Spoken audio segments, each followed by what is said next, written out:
नमस्कार सभी को यूथ फाउंडेशन के यूट्यूब चैनल में आप सब लोगों का स्वागत है। मैं गौतम कुमार क्वेश्चन सीरीज के नए 10 क्वेश्चन आपके सामने लेके हाजिर हूँ, जो है इंडियन पॉलिटी के फंडामेंटल राइट टॉपिक से रिलेटेड। तो देखते हैं आज के 10 क्वेश्चन क्या है। तो आज का पहला क्वेश्चन है, भारतीय संविधान सब व्यक्तियों को मानता है, क्या मानता है? The Indian constitution considers all persons as. तो इसका आंसर है समान। जैसा कि आपको बताया मैंने कि भारतीय संविधान में किसी आधार पर भेदभाव नहीं किया जा सकता। इंडिया में क्या है? इक्वेलिटी है। ठीक है, तो इसका आंसर है ऑप्शन नंबर डी। भारत में समानता का अधिकार दे रखा है, जो कि आर्टिकल 14 से लेकर आर्टिकल 18 है। उसके बीच में विभिन्न प्रकार के अधिकार दे रखे हैं जो समानता के अधिकार से संबंधित है। नेक्स्ट क्वेश्चन देखते हैं। नेक्स्ट क्वेश्चन क्या है? Question number 2, abolition of titles come under what? उपाधियों का उन्मूलन किसके अंतर्गत आता है?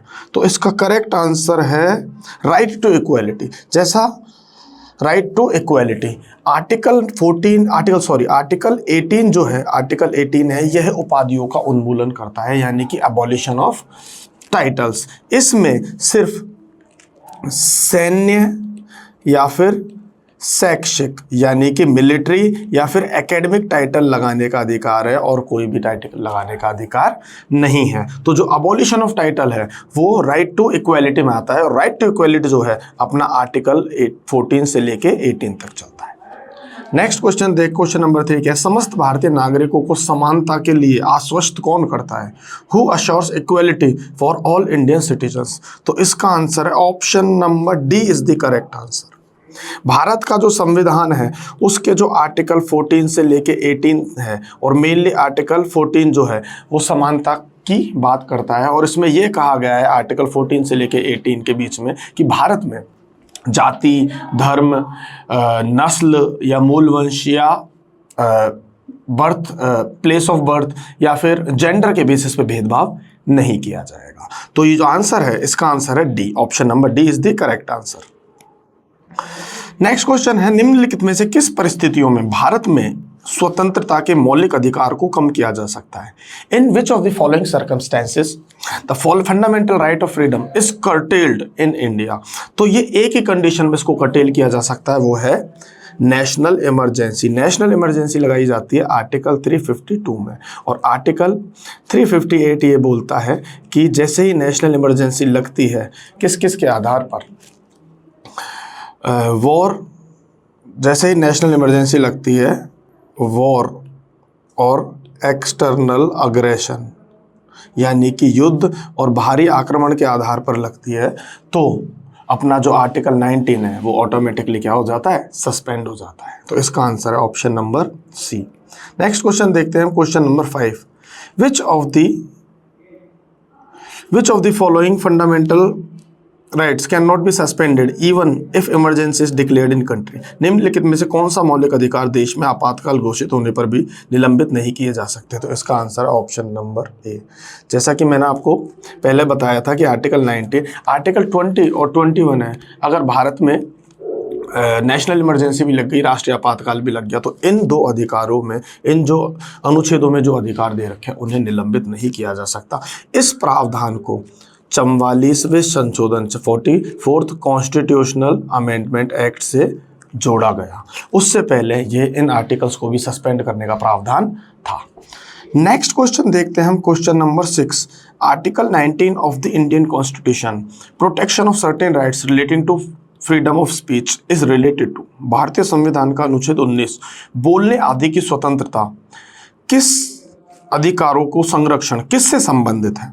तो इसका आंसर है option number D is the correct answer.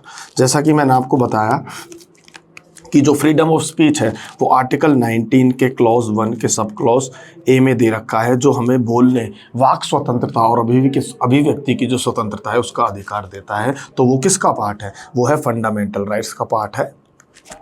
Next question देखते हैं। नेक्स्ट क्वेश्चन क्या है? Article 20 of the Indian constitution deals with, Bharat के संविधान का अनुच्छेद 20 किससे संबंधित है?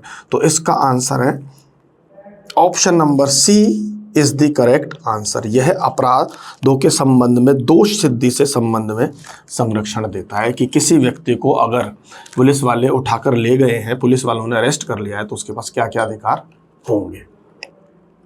नेक्स्ट क्वेश्चन देखते हैं हम। नेक्स्ट क्वेश्चन क्या है? संपूर्ण भारत के भूभाग में मुफ्त रूप से आवागमन करने का अधिकार किस अनुच्छेद के अंतर्गत आता है?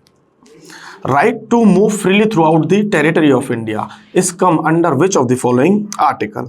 तो इसका आंसर है option number A is the correct answer है। जैसा कि मैंने आपको बताया था, आर्टिकल 19 का क्लॉज 1 है, उसमें बहुत सारे सब क्लॉसेस है, उसमें से एक सब क्लॉज है जिसमें आप भारत के किसी भी भूभाग में जाकर घूम सकते हो। तो ये इसका करेक्ट आंसर है, option number A is the correct answer. Next question है question number 9। Under which article of the Indian constitution the supreme court has declared access to internet as fundamental right?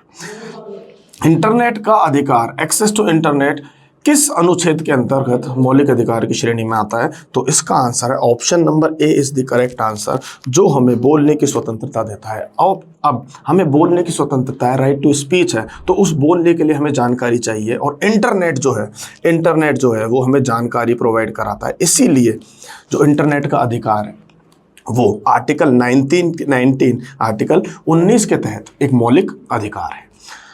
Last question देखते हैं आज का। अभिव्यक्ति की स्वतंत्रता किस मौलिक अधिकार के अंतर्गत आती है? Freedom of expression comes under which fundamental right? तो इसका आंसर है राइट टू फ्रीडम, जो आर्टिकल 19 से लेके आर्टिकल 22 तक चलता है। और ये जो फ्रीडम ऑफ एक्सप्रेशन है ये आर्टिकल 19 में निहित है कि आप अपने आप को एक्सप्रेस कर सकते हो, आप अपने आप को अभिव्यक्त कर सकते हो। तो इसका आंसर है ऑप्शन नंबर बी। तो फिर मिलते हैं नेक्स्ट क्लास में नए 10 क्वेश्चंस के साथ। तब तक के लिए नमस्कार।